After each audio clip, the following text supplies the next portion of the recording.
እንኳን ወደዚህ ቻናል በሰላም መጣችሁ። ይህ ዴቭ ዲጂታል ነው። በዚህ ቻናል ትምህርታዊ የሆኑ ቶፒኮችን ነው የምናነሳው። ወደ ዛሬ ሀሳብ ቀጥታ ስንገባ ስለ ኢሞሽናል ኢንቴሊጀንስ ወይም በስሜት መብሰል ኦር የስሜት ልህቀት ማለት እንችላለን።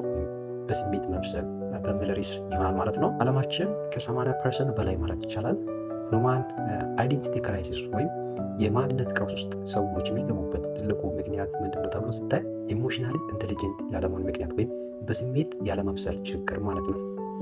ኢሞሽናል ኢንቴሊጀንስ ስንል ምን ማለታችን ነው? የራስንም ሆነ የሌሎች ሰዎችን ኢሞሽን ወይም ስሜት መገንዘብ፣ መረዳት እና መቆጣጠር መቻል ማለት ነው። ፖዚቲቭ በሆነ ወይም አዎንታዊ በሆነ መንገድ መቆጣጠር መቻል ማለት ነው። በጣም ወሳኝ የሆኑ አንድ ሰው ኢሞሽናሊ ኢንቴሊጀንት ነው የምንለው መች ነው? እነዚህ ነገሮችን ካሳየ ያ ሰው ኢሞሽናሊ ኢንቴሊጀንት ነው ይባላል። የመጀመሪያው ሴልፍ አዌርኔስ ነው። ሴልፍ አዌርኔስ ማለት ምን ማለት ነው? ራስን ማወቅ ማለት ነው። የራስን ስሜት በትክክል መረዳት፣ አንደርስታንዲንግ ዩር ኦውን ኢሞሽንስ የሚለው ይሆናል ማለት ነው። ፕላስ ደግሞ የራስን ደካማና ጠንካራ ጎን በትክክል ለይቶ ማወቅ፣ ይህ ሰው በትክክል ኢሞሽናሊ ኢንቴሊጀንት ነው ማለት ይቻላል ማለት ነው።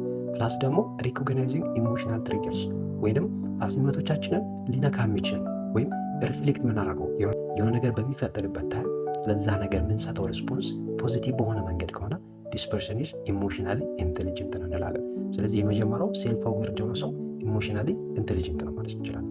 ሁለተኛው ምንድን ነው? ሴልፍ ሬጉሌሽን ነው። ራስን መቆጣጠር መቻል ማለት ነው።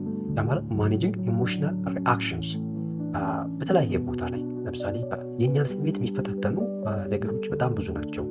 በሀሳብ ሊሆን ይችላል፣ ኢቨን ትራቨል ያደረገን መኪና ውስጥ ሊሆን ይችላል፣ ወሬቨር በስራ ቦታ ሊሆን ይችላል።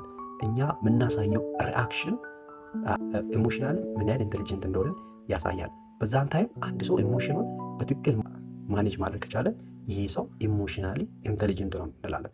ስቴይንግ ካልም አንደር ፕሬሸር፣ በጣም ብዙ ግፊት ሲኖር ማለት በጣም አስጨናቂ በሆነ ታይም ላይ ራሱ መቆጣጠር በማይችልበት ሲቹዌሽን ላይ እንኳን ሆኖ ያ ሰው ራሱ መቆጣጠር ሲችል ካልም ሲሆን ወይም ሲረጋጋ ይህ ሰውዬ ሴልፍ ሬጉሌሽን በሚባለው ፕሪንሲፕል ውስጥ ነው ያለው። ኢሞሽናሊ ኢንቴሊጀንት ወይም የበሰለ ሰው ነው ማለት እንችላለን። ፕላስ ደግሞ ቢንግ አዳፕቲብል እንደ ዲሲፕሊንድ ሲሆን ማለት ነው። ነገሮችን የመግባባት አዳፕቲቢሊቲ ማለት ነው። በሚመችም ሆነ በማይመች ቦታ ራስን ፊት አድርጎ በዛ ነገር ውስጥ መቆየት መቻልና በዲሲፕሊን መቆየት መቻል።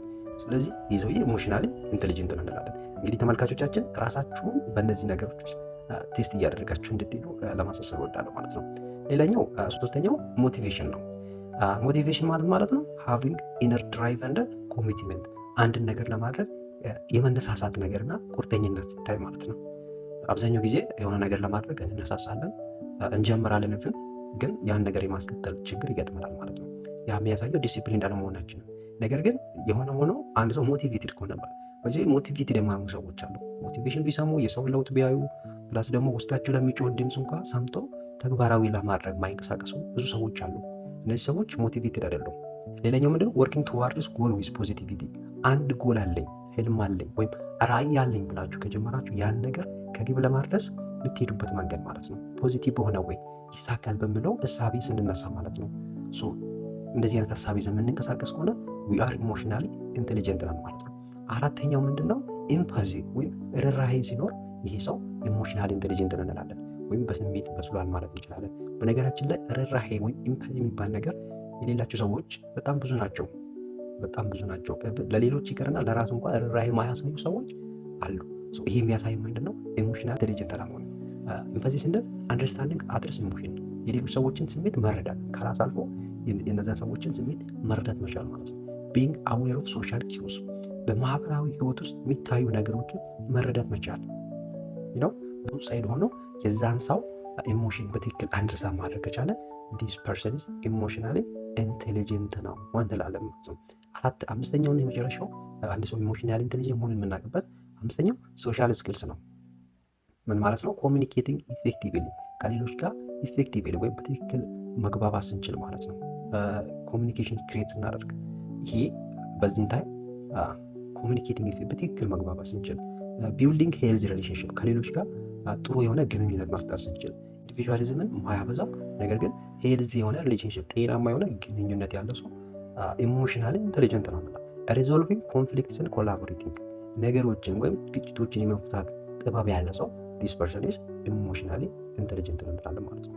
እንግዲህ ተመልካቾቻችን አንድ ሰው ኢሞሽናል ኢንቴሊጀንት ነው ወይም በስሜት በስሏል የምንለው እነዚህ ነገሮች በጥቂቱ የሚያሳይ ከሆነ ዲስ ፐርሰን ኢዝ ኢሞሽናሊ ኢንቴሊጀንት ነው ማለት ነው።